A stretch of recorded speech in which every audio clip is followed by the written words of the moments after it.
এইমাত্র আমি একটা এই গাছ থেকে টাটকা আপেল পেড়ে খাবো, যেটা হচ্ছে আপনার কীটনাশক বিহীন। মানে এই একটা ফিলস, মানে দারুণ একটা ফিল। কিন্তু এই যে দেখেন, যে এই আপেলটা আমার খুব পছন্দ হয়েছে। জাস্ট আহ একদম টাটকা। এই গাছটাও কিন্তু আমার খুব পছন্দ হয়েছে, তাই এখান থেকে একটা জাস্ট আপেল নিলাম। হুম, সেই টেস্ট, এত টেস্ট কেন,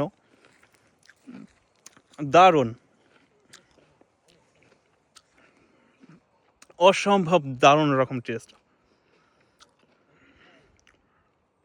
আমার মনে হয় আমাদের দেশেও যদি এই আপেল রোপণ রোপণ করা যায়, ডেফিনেটলি হবে।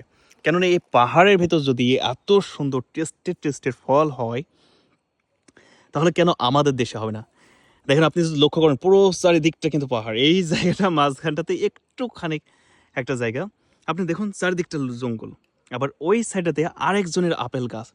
ওই আপেল গাছটা একটু আপনাদের দেখাই, যে ওই আপেল গাছটা কিন্তু অনেক বড়। সেটা কিন্তু এই জমিওয়ালার না, মানে অন্য জমিওয়ালার। হুম,